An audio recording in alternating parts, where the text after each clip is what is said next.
back. Welcome back to the show today, the 8th of June 2022, and this is the Nigerian Pride. Sorry for the break in transmission earlier. It was just some technical issues, but now we've resolved that. Our guest for today is here, and I will not hold anything back now. We'll just go straight into it. Hello, guest. How are you? I'm fine. Good evening. Good to have you back. Could you just introduce yourself again to our listeners, please? Okay, so I'm Ade Aibinu, and until recently, I was a councillor at Glasgow City Council. Yeah. So good. I like the way you just said that short, and I like the way where you started from the Glasgow City Council. So we had the election. Let's just say like a month and 2 or 3 days Month and ago. yeah, that's right. Yeah, Yeah, a month and a 2 days barely a now. month. Yeah, barely a month. So first question would be, generally, what are your thoughts about the local council election? Um, I think from a political perspective, not thinking partisan, the result wasn't really surprising. I think a lot of us expected to have the kind of results we had. I think what was particularly interesting to me was seeing the surge to the Green Party, and a lot of people voting Greens. So, that was quite interesting because we weren't really expecting that. So, a couple of surprises. So, the leader of Glasgow City Council basically lost the first position in her own um, seat.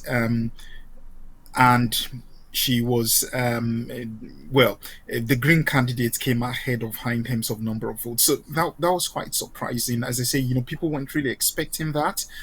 It just goes to show that things are changing in terms of politics, and perhaps people are using the local elections to um, speak and to convey certain messages. Right. Well, looking at the Glasgow result, I know that was a big one. Just a seat difference between the SNP and Labour, and the Greens Yeah, that's gained right. the Greens gained 10, and your party I think was two. Yes, And we lost 2017 we had 8, so we're down to 2, so we lost 6. six. Although a councillor had left previously, but I would still say technically we lost 6. Okay, right. So let's move it on, because I know there were different issues that shaped that Mm. election. Because when you look at even the way the Labour Party came back as well with 36. In fact, I mean, so many people at the counting ground were thinking maybe Labour will sneak it, will Yeah. nick it back. But until that last result from Mary Hill got SMP over the line. But looking at the Greens, what did you think worked for the Greens at that last election? To be honest, I my personal view is it's so easy to use local. We should be very careful about over interpreting local election results. I think, and I may be wrong. I do think it's a protest vote. I think it's SNP people basically saying, we don't like some things the SNP are doing, and they've decided to vote for the Green Party. Come a general election, or even the next Scottish parliamentary election, I think all those voters will be going back to the SNP.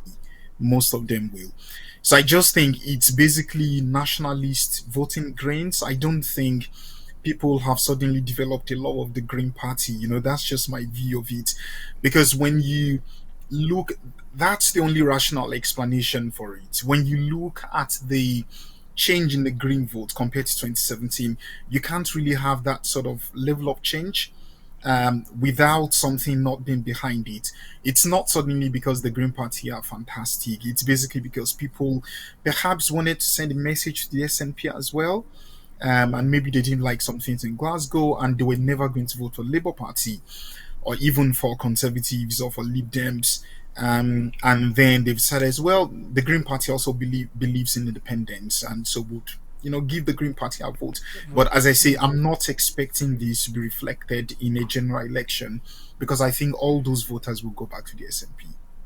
Okay. And the Green Party will be misguided to overinterpret it. All right. I think we'll leave that we'll leave that to the Green Party to judge by themselves, anyways. But the other thing I was going to pick on, yeah, looking at the surge in the Labour vote as well, and because many people thought Labour got some of your voters. Do you think that also happened? Yeah, I mean that's definitely the election results. We need to be very careful until you do like a detailed data analysis with proportional representation and the way there is single transferable system works. Um, if a few conservative voters goes over to Labour, or even a few Labour voters go over to the Conservative, it could cause either party to lose seats.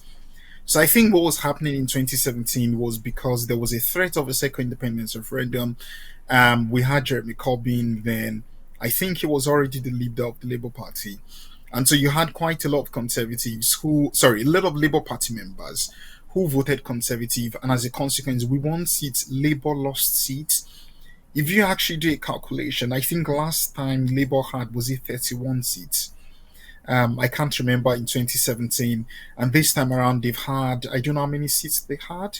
Um, 36 now. They have 36 at 36, the so moment. Yeah. five, and we lost about 6 seats, right? Six. Our voters will never vote SNP, so they didn't go to the SNP. They also, most of them, over 70-80% of them would also not vote Green, so they didn't go to the Green Party. So they've definitely voted for the Labour Party. And it's reflected because, as I said, you only need a very small number of people to swing election results. I mean, in my own ward in 2017, I think, about 10 points ahead of the Labour candidate, and it's completely gone the other way around in 2022. So it's extremely fluid. You just need a little bit of movement, and that changes the whole dynamic. Yeah, I mean that's absolutely true because I'm just looking at the statistics in front of me, from looking at from even from '99 to date, looking at everything that's been happening, and for the last election, really looking at Scotland across, um, altogether the Tories lost 63 seats, which now brings the Tory down to the third position again Mm. across Scotland in the local election. Um, SNP gained 22, Labour gained 20, Liberal Democrat gained 20, and Greens gained 16. No independent, since the independent lost 15. And like you said, I think, we can't really use this to judge what's going to happen in a national election because it's too dynamic. It changes Mm. easily. But what I want us to move on to focusing on now, let's come to the ethnic minority community, especially the African community. This last election, we saw a lot of candidate. Well, we can use that as a lot of candidate because we've never seen that much. If we go back to 2017, I think we can only count about 3 or 4 of you across the nation. But this time around, we had well more than 16 or 20 across the nation. Is Africa ready to integrate into Scottish politics now? Um, I think that's a difficult question. If if you don't integrate, you'd be left behind. Um, so I don't even think that should be up for discussion. I think that should be something that we make sure we're not left behind, and we almost force ourselves. Like I always say, you can't have taxation without representation. Yeah. If you have people in high paying jobs, in whatever level of job, whether low paying, middle, and in businessmen working for the NHS, education, whatsoever people are doing, as long as you begin to pay tax, you should have some level of representation in determining the allocation of those resources. So in that way, we all have a stake in politics because someone is deciding how our taxes are, what is getting done with our taxes in Holyrood. And that's why I said if you don't engage, you will be left behind. So personally, for me, it was very heartening to see so many people standing um, for election and just having a go at it and gaining experience of it. It can only get better. We just need to organize ourselves and strengthen our resolves to not quit. Okay, so the reason why that question came is this: back in 2017 or prior to 2017, um, we didn't have. We are taking Glasgow as an example now. We Yeah. didn't have any representation in the local council. 2017, you were there with with Graham, but when we're talking African, we really know what we mean by African. No, And I African. know, Yeah, I I know understand. there has been a lot of debate about Graham and Mm, yourself, and people trying to define that Graham is Caribbean, but that's not the topic for this one. But this mm. time around, really, you are not there.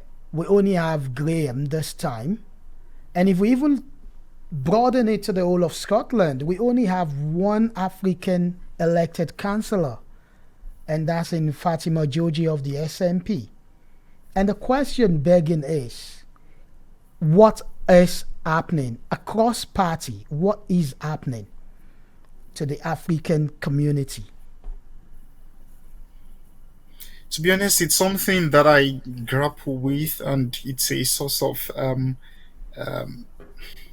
personal sadness to me. But having said that, we can't, it's not time to be sad. It's just time to dust ourselves up. And as I kind of said diplomatically as part of my first answer, we just need to organize ourselves more and strengthen our resolve. Rome wasn't built in a day.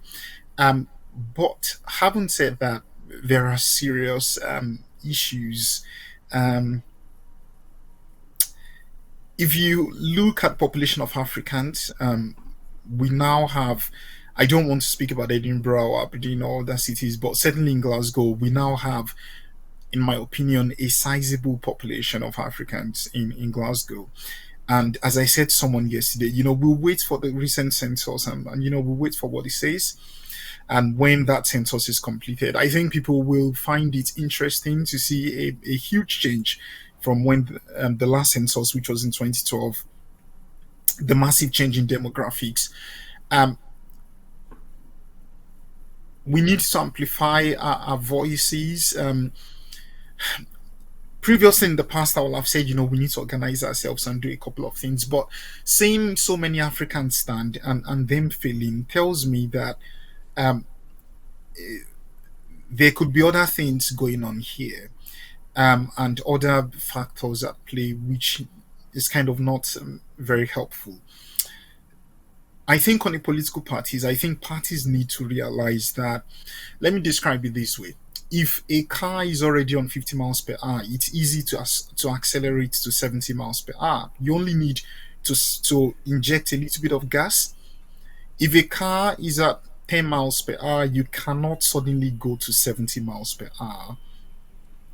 So candidates have stood and have put themselves forward, but given the very low base, given the fact that until 2017, Glasgow in its history never had any political representation from the African community, then political parties need to realize that self efforts from Africans alone will probably not be enough, and that they would need to contribute significantly more, which is why I use the analogy of, if I love the Asians so much. I respect them for all they've done, but it's much more easier for them because they are already on 50 miles per hour, right?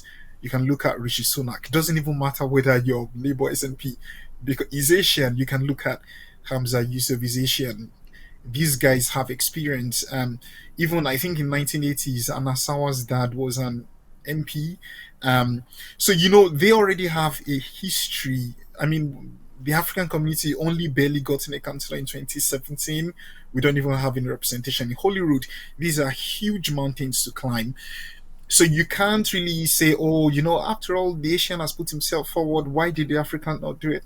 but they are already on 50 miles per hour, which was my explanation. It will only take a call from Amza to say, bro, do you want that position or something? I can tell you what to do. I can tell you how to present yourselves. They've got the experience, how to be strategic about things. But when you have someone at 10 miles per hour, that person needs a little bit more support. And that's where political parties need to realize this is not a level playing field, and that's just the truth of the whole scenario. And if we continue at this pace, we might end up in a situation where we actually end up with no African representation, because people would say, what's the point? This person has done it and failed. The other person has done it and failed, and people just don't try any longer. Um, but we can't afford to respond that way. The solution to failure is to recharge our batteries and to reorganize ourselves. But having said that, I also think political parties need to realize that we are coming from a very low base, and a lot of support is needed. Right. I mean, that's a good point. I love that response. Actually, I love the response.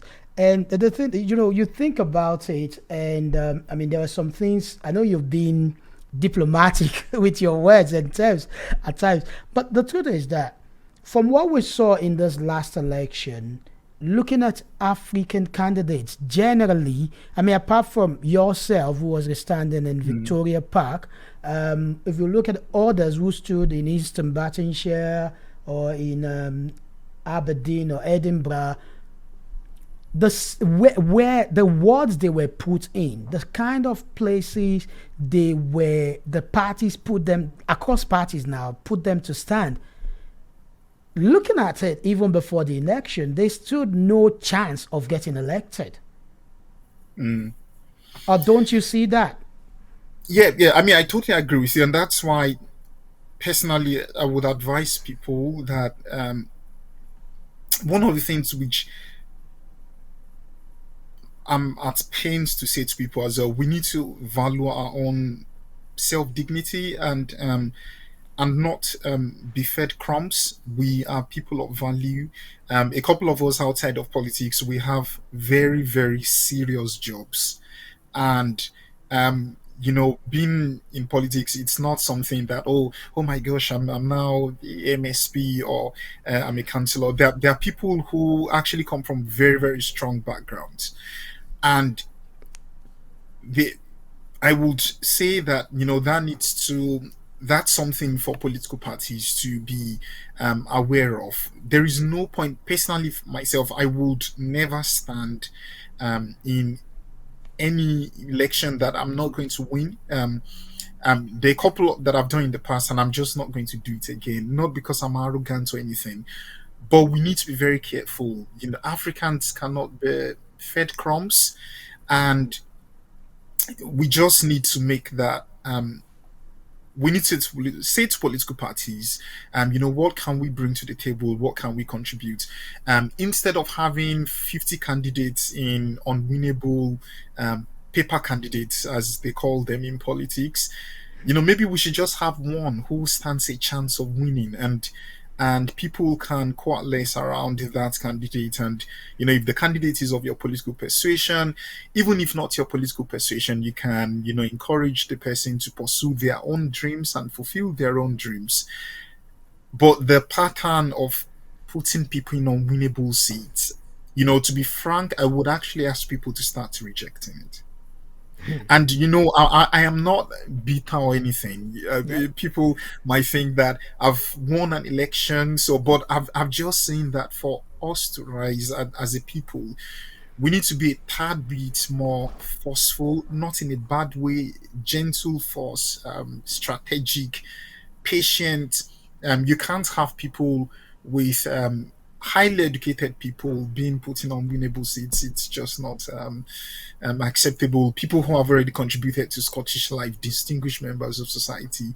Um, it's Yes, it's something. As what I would say though, it's not about demanding things. It's also about contributing. as long as the person has contributed. I know candidates in Glasgow from different political parties who, they've contributed to the party, and I would have thought that maybe the candidates would have won, highly educated candidates, and still didn't get in. So it's just something we need to address, because the danger of standing and failing is we might end up discouraging other candidates. So if you're going to fight a battle, you need to fight to win it. Yeah. Yeah, you need to fight to win it. You need to fight to win it. So, just before we move away from that Scottish politics part of things, you've said it before, but I just want to ask you this again. Is it time for Africans in Scotland to start to come together as a matter of necessity for the improvement of a better future in Scotland? I think the challenge we have is, I know that a lot of people speak about Asians, Chinese people. They have Our culture is totally separate, and people think Africa is one country, but it isn't. It's an entire continent, several countries, different culture. We don't really have that continental identity. Let me put it that way. The same way you have your European, and there is a number of things which contributes to it. So access of travel, you can easily move between the UK, even after Brexit. It's still easy. If you want to go to Germany today, you can easily just go to Germany. If no Brexit, no change would ever stop a British person from flying to Germany. That has always happened from eternity, it would always happen. There is just that freedom. And so you're able to understand other people. You understand people from Italy, you understand people from Greece, even from far, far to Turkey. You have that freedom. Whereas Africa is different. You have Nigerians who have never visited Ghana, who have never been to Benin Republic. So you don't have that assimilation of culture, which means you don't have a continental identity. If there was a war tomorrow, right, and someone says, I'm going to wage war in Africa, I promise you it's going to be a challenge coming up with an African army. Whereas the European army could be formed with a snap of the finger, because some British people even know about Spain much more than Spanish people themselves, just because of the ease of travel.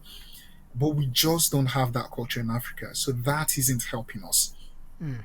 Okay. And so those of us coming to diaspora as well, we have that baggage. So you see someone from Malawi, you kind of think about them as being different. And but I think these are issues we need to tackle amongst ourselves. But there is no other country in Africa well placed to tackle such an issue than Nigeria. I'm sorry to mention Nigeria, because I think the statistics is one in every, is he five black person is a Nigerian, Nigerian, something yeah. like that. 20% of the entire black population. If Nigerians set that example, I honestly believe that everyone will follow, because we have that footprint everywhere we go. And so I would say even Nigerians amongst ourselves, we become united, and then we extend that fellowship to our neighbors, the Ghanaians, and then the Ghanaians can extend to those bordering them. So I do think absolutely we need to have that conversation, and it's one of the reasons why we don't really have that representation as well, because there is just not that collective pursuit, and just continental identity, and it's not our fault. It's asking too much of people.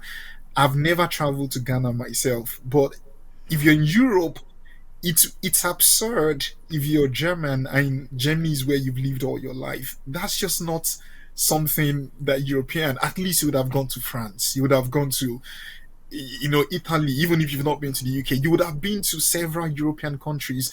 But we just don't have that culture, and it's affecting us in diaspora. So I think that would be a good place to start, and us having that conversation amongst ourselves. Oh, good one. I'll just read quickly some comments I've had here from people. One is saying, I wouldn't call out names, but I'll just read out Mhm. the. So one is saying, what can be done to change the alphabet names location on the ballot paper? I think this is relating to the local council election. Can the ballot papers be divided into two, with one set in alphabetical order and the other half in reverse alphabetical order? That way, everyone stands a chance. The other one says, I think it's the same everywhere. I think this is talking about the where you're talking about the integration thing, being in Europe, traveling around. Lots of people in Europe only go to Spain for holiday, but they know nothing more about the country itself. But that's from another person. Um, and then the other one is that we need to link the importance of politics to the quality of life.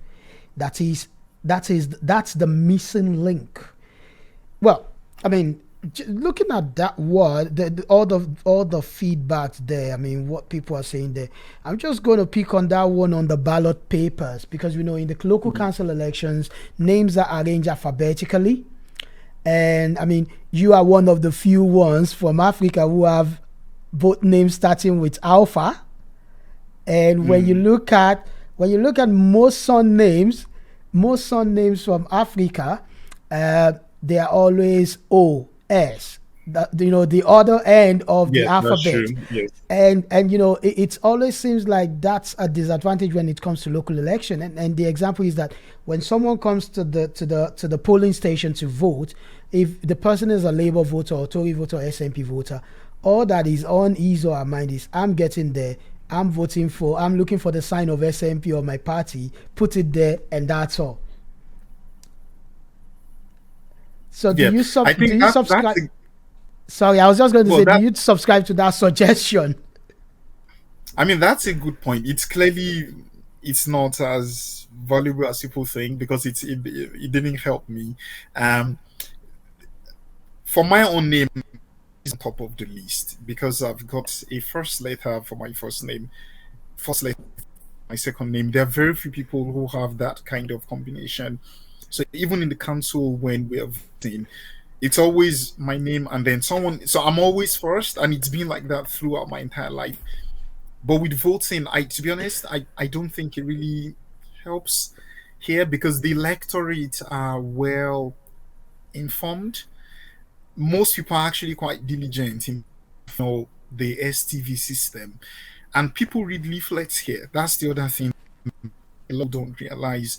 I've had people who contacted me who got my leaflet. Oh, I'm not so sure it would make such a massive difference if I'm being honest. It's a good point, but I don't really think it would make a significant difference. Okay, right. Let's move forward. Let's move forward from there. Um, right. I mean, this one is going to be much more connected to your party and everything. The party gate. Hmm. It's happened. The Sue Gray report is out already. We've had the confident vote on the prime minister. Some are describing him now as a wounded lion. We've had your leader in Scotland back going against the PM force, backing him again, and then going again against him Hmm. again. What exactly is going on in the Tory party? I think those in Westminster would be the ones to be able to answer that question. I can only comment as a long distance observer. When Okay. you're observing something from long distance, your view of things might not be clear and it might be obstructed because you're seeing things from a far distance and you're not quite close to it. I think what I will say though is that it doesn't look good if rules are being set. Even if rules were not broken and there was an appearance of rules being broken, that is equally bad. But I think what we've learned from the Sugre report was that it is absolutely clear that rules were broken during lockdown. And um, the key question is whether, on a technical, I made up their minds, whether the prime minister intentionally lied or didn't. But from a technical perspective, we need to prove whether he intentionally lied. But as I say, looking at things qualitatively, everyone can kind of make up their own minds as to what they believe, whether Boris Johnson intentionally lied or not. I think the Conservative Party is quite strong. We've had these sort of political machinations before. People said, "Oh, Theresa May would destroy the Conservative Party during the time of the Brexit." The Conservative Party, I'm going to be frank, is just good at winning. That's just the truth of it. When you look at the history of the United Kingdom, I think over 66% of the time the Conservatives have won general elections.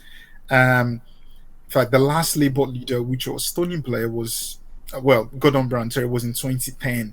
And so the Conservatives are quite good at organizing themselves and coming back. But from the perspective of Boris Johnson himself, he's not in favors. And I think, as I say, it's absolutely clear that rules were broken during lockdown. And on Douglas Ross, he's took some very unique positions a couple of times, and he's made his position is that the prime minister should consider his position. We don't know how things will turn up in the political space, but looking at the history of the Conservative Party, I would never rule out the Conservative Party. Come back together. I believe they will sort it out. Okay. They will sort it out. Good. Well, I like the fact that the way you started it, that you just give an observer view, which is good. Now, I mean, you won't give an observer view on Douglas Ross, because I'm still going to come on him, because yes, he's closer to home. He's the leader of the Scottish Tory. Now, first he said he called for the prime minister to resign, and then when the prime minister did some dinging to be turning things around, he came again to say no. And then just the beginning of this week, or before just the beginning of this week, came out again to say, no, I'll be voting no confidence in him. I mean, what is Douglas Ross really about? Because there are times that he has made some statement also at Holyrood, and then he comes up again. Maybe, I don't know, maybe he forgot he's made that statement like months down the line, and comes again to contradict himself. Is there something wrong about the leadership of Douglas Ross for the Tory Party? I don't always like comparing, but comparing him as leadership to the leadership of Lord Davison. I mean, what's happening? What's happening to the leadership of Scottish Tory? Yeah, I mean, in terms of why Douglas Ross actually changed his mind, I think only Douglas Ross can answer that question himself. What I would say though is he knows himself as a leader. It's very challenging to for followers to not know where the leader is heading. I don't think Douglas needs anyone to tell him that. So he knows that himself. He's in an incredibly difficult situation, because if Boris doesn't resign, he has to deal with the Prime Minister of the United Kingdom. And that's where the challenge. Nicola Sturgeon, who has will also still to deal with Boris Johnson if Boris Johnson decides not to resign. Although she's SNP, to have the level of close contact that Douglas needs to have. From someone who is observing, you're right, it certainly doesn't look good. And, Douglas himself knows that it doesn't look good. But he has come out recently to say Boris should consider his position, without commenting on the merits or the non-thereof of that particular position. He took a stance, and and the party is following that stance that he has currently adopted. But as I say, it doesn't look good to flip-flop. All right. Let's move on to, something that many people are protesting against at the moment, which has also come forth this week, and a lot of people now are talking about it. and that is the Nationality and Borders Bill, Mm. which, and a lot of people, I mean, majorly people are saying that this law will allow the government of the UK to take away people's citizenship without informing them, without the need to tell them. Also, people are also talking about the Rwandan deal. What are your views on this? Okay. Your classic politician would dodge respond to certain things, but it's not really my style. I think on the Rwandan deal, um, as far as I understand it, there is only about 300 species in Rwanda. You have thousands of migrants crossing the UK every single year. And so, even if this policy will be 100% effective, you will get 300 people being sent to Rwanda each year. Um, my thoughts on these are right. We hear a lot about illegal crossings, but there is actually no safe legal route for people to come to the UK and seek asylum. So maybe that is worth exploring. If there is a legal route for people to come to the UK to seek asylum, then um, people can then be classed as illegal, and it will be in the UK's right, to deport people. And so I think it is within every country's right to have a strong immigration system. But what I currently struggle with is there is currently no legal route to come to the UK. And so when people say, oh, they've crossed on boats and they're illegal, yes, they are, but there is no legal route to come. So what do you expect them to do? So that's the. So I think the right approach, and this is just my personal opinion, is there some form of legal way for people to come to the UK, which will then give the government a better moral authority to say, well, you've come illegally, and then if you're illegal in a country, you're breaking the law. The country should then look for a humane way to deal with it afterwards. Right now, there is no legal route, and so the Rwanda deal is subject to a lot of speculation. Personally, I think it will be challenged in the courts, and I don't think this will light of day. I think we've looked people to come legally. As I said, there is currently no legal way for people to leave that country and come. So it's a bit disingenuous classing them as being illegal. Someone is only illegal if they've decided not to go through a legal way, but there is no legal way, right? And so class as being illegal is somewhat a bit disingenuous.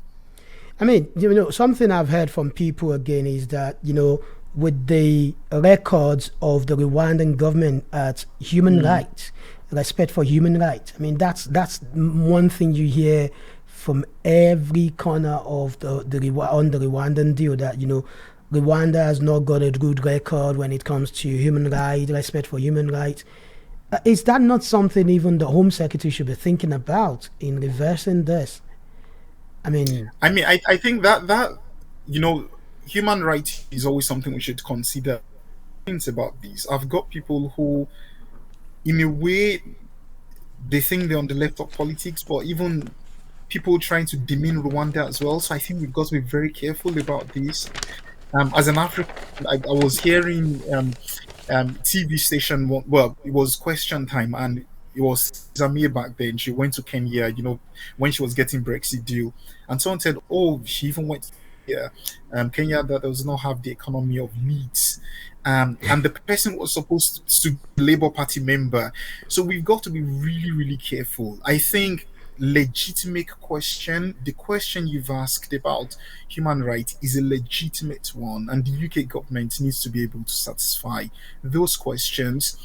But we should, as an African, I do not like it when those Africans that will put up a picture and say, "Oh, this is was how I looked when I was in Nigeria," looking, put a picture of myself in Manchester. I just don't think we should ever demean Africa. And I just do not believe it. And there are people who are doing this because it's Rwanda. They are thrashing Rwanda. But as you say, there are legitimate questions about human rights, and the UK government needs to satisfy that. If For me, as I've said, what I would exactly do, there is no legal way right now to come to the UK. The UK government needs to provide a legal way, and people despise the legal way, then I actually think that's the best way to control migration, right? In terms of asylum seeking, then the government can say, well, you've broken the law, we've provided this way for you to come in, you've still come through a different and illegal way. Then the government would actually have moral clout and authority. We would not have this controversy. And as I said, I believe countries need to control everyone, and I believe strongly countries need to control those who come in, control immigration. Can't really say people are illegal migrants when there is no legal way. Provide a first instance, and then you can say, well, we will deport you to a particular country. Countries deport other people all the time. Even Nigeria deports, people. If you come from some other country, you get deported. So there is nothing wrong with that. It's how you go about it. Okay, so let's now go back to the other one, the what's it called now? The bill, the Nationality and Borders Bill. I mean, yes, this has been thrown back by the House of Lords. We know it's going through the Commons again this week with that amendment. But why should your government, I'm saying your government because you're a member of that party and the government of the United Kingdom, be doing this time? For over a century, the government of the UK can, yes, take away the citizenship. We know, and they inform people, you go to, but why is this now? Because this is looking like more of a dictatorship to me. Because when you're saying you're going to take away people's citizenship without even giving them the opportunity to know, no knowledge of it, why should we have such bill become a law in the United Kingdom of Great Britain and Northern Ireland? I'm not trying to cop out because I will answer the question, but I'm not really familiar with all the details, right, of this particular bill. I don't understand the technical framework, the legal framework, the operational issues which the government, you know, there are several things people think about, regardless of good intentions. It could be they're trying to make the bill watertight in order to prevent any legal challenge. There are so many things that government lawyers are thinking about all the time in implementing some of these things.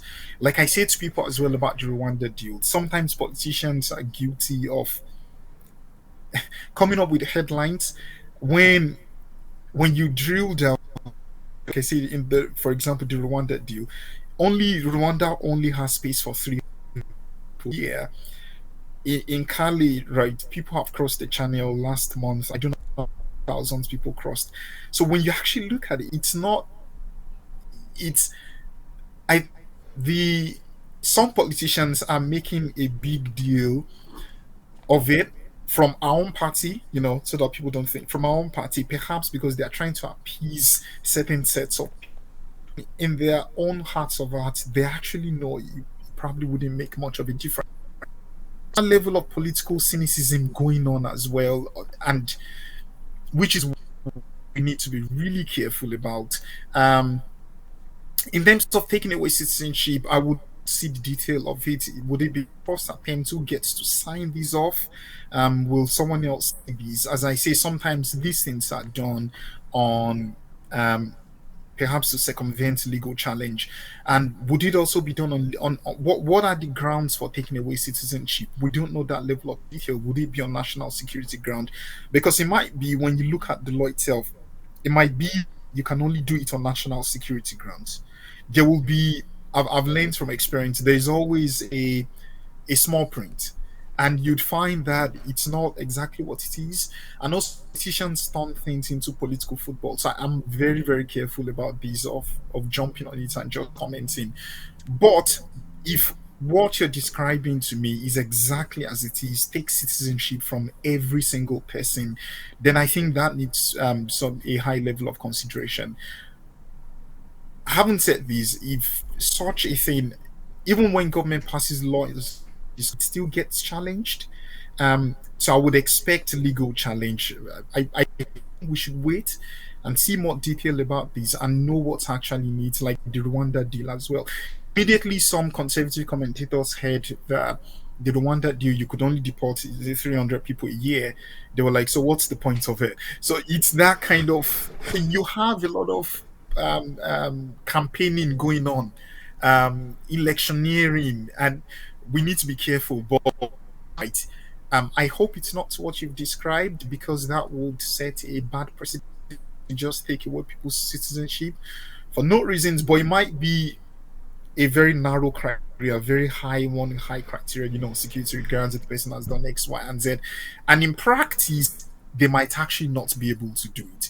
So it's one of the things. But if there is no technical small print, then I think that requires needs to be considered. Okay, thank you very much with that. With that answer, I mean, I think with that answer, I've seen some comments going on there on Facebook already, but with that answer, I'm looking at our time, and I've got just 3 questions left for you. But before then, just to let people know at home, we've been on the Nigerian Pride, and I've been chatting with Dr. Ade Aibinu. I call him doctor because yes, he is a doctor, and I must respect that. He is a doctor. He used to be the councillor for Victoria Park Ward, which is in Glasgow City. So we're just bringing him back to have a chat with him over everything happening. So very quickly, the cost of fuel may reach £2 this week. Maybe tomorrow, maybe tonight. I was looking on as I was driving to the because I don't know how to ride a bicycle, so I can't even go on a bicycle. So I was driving down to the studio, and I looked up at one BP close to the studio, and it's 197.88, and I was like, oh God, that's one. 2, there's a transport company today that said they have had more than 1,000% increase now on their daily fueling. We've got different things happening, cost of living going up, increase in the NI tax we pay, everything, 400 being given to everybody, whether you need it or not. And the question is, should Boris Johnson and Rishi Sunak resign now or not? That's a tough question. Rishi Sunak is a fantastic chancellor. Perhaps maybe it's not his time yet, but he's a fantastic chancellor. And those who know him on a personal level say that he's a very good human being. When you look at the pandemic, people were furloughed basically. 80% of salaries paid. I don't want to regurgitate most of what you hear on national TV. Yeah, but Canada did more than us. The Canadian government did more than us. What was the percentage of Canada? You see, don't let us go to percentage. The Canadian government did. The percentage is important, yeah. The Canadian government did more than. But I'm just focusing on what's happening at the moment. Yeah. Also, on Monday, whilst the whole of the UK was watching the result of the no confidence vote, the government took out the speed rail promise to Scotland. And that's been pulled off. That's not happening anymore. I don't know if you've read that news or not, but that's not happening anymore. I know. And if you look at today, the national team, the Scottish national team is having a game today, and we Scottish fans can't even get to stadium. The cost of fuel is part of it. Yes, we know there's issues with the railway, rail workers and everything. But all of these added together, is it, and I'm just going to shoot all these 3 questions to you because of time. I've Yes, asked the yes, first one yes. that should Boris Johnson and Rishi Sunak say, now, is it not time now to give Scotland the opportunity to go for indirect 2? And after that, the final question to you will be, Mhm. what's the next political action to expect from you? Okay, so let's start on which. And the reason why I mentioned about what he did during the pandemic was to show his president sometimes to see people from not just see people about what they're doing right now, but see what they did in the past, so you can all have a better understanding of them. The problem with economics, and there is no um, way of describing it, we just don't have the time for it. The challenge we fall right now, so 25% of the UK's diesel supply actually comes from Russia. 25%. That's in terms of energy overall, I think it's less than maybe 4% or something like that. But if you focus on, which is why you would see that diesel is always higher than petrol, because there is more diesel insecurity compared to petrol in terms of the UK's vulnerability to global markets. So when you have a war in Russia, with things being Russia saying, well, if you don't pay ruble, and the UK then has to source diesel from an alternative source, you kind of expect that.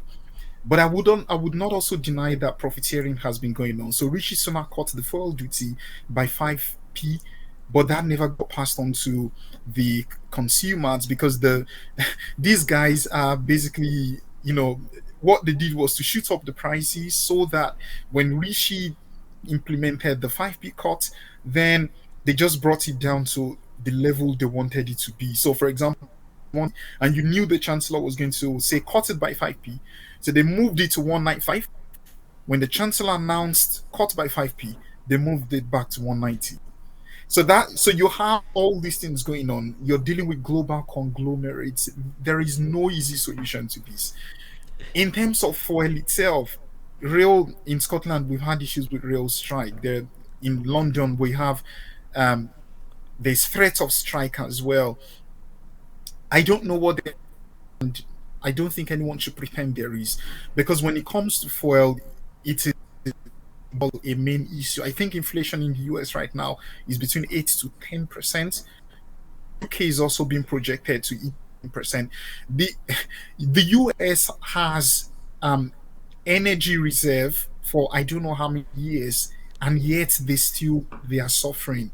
And the US has a population of 300 to 400 million people. Talk less of UK, which is just 60 something million, and very vulnerable. An island, the US isn't an island. So there is so many things going on. The government can help. There's going to be the £400 going into people's accounts. People have different views about that. You mentioned it, should it be means tested or not? I just don't know what would be the perfect solution right now. I think my view, the government needs to be very firm with retailers and say, guys, you have to do something. We can't keep having, petrol price skyrocketing. Like, just because of our time, let me just quickly ask this. So, do you think Scotland should be given the opportunity to have second at indirect 2? I think for the purposes of all the things we've been discussing, now is the worst considering this, because the Okay, way so that means the you will way support you are for you will support it, but not now. no, I didn't say that. No, because you said now Why? is not the time for it. So it's Yeah, just I mean why? maybe I Because should there just is no, yeah. let me make We it had let me one just in make it a 20. closed question, not an open-ended question, a closed-ended question. Okay, Should yeah. Scotland have the opportunity for indirect 2? Yes or no? We had one in 2014. Scotland already Yeah, said yes no. or no, by the way, No, time. Scotland already said no. Oh, are you saying no to No, indirect 2? Scotland said no. 20. No, No, that was Scotland said no. indirect 1. This is indirect 2. Oh, we can't keep having indie refs all the Oh, time. come on. It's almost the people who were 11 It's years a bit old like then, having a the people who direct were 11 referendum. year old then, the people who were 11-year old then are now 16 years old. It doesn't make much of a difference, because Okay, the challenge with okay, that okay. is Let's we'll let's keep leave it having at indie that. refs. Maybe the next time you come, we will ask you that question first. The Yes. the final question is, what's the next political move for you now? Um, I would love to get to Westminster, so that's my target. Okay, we wish you all the best on that. I'm sorry, that time is just out. Thank you so much for coming on the show Thank you very today. I mean, the much. points you've made are very important, particularly for the community, for the ethnic minority community, the Africans in particular. And I must say, thank you so much for that. On that note, everyone, thank you for being part of the show today. But I will say something because all know me. I'm a member of the Tartan Army. So all the best to the Tartan Army today as we go against Armenia in the next 45 minutes. Until next week, I am Lion Olusekunbi. Good night.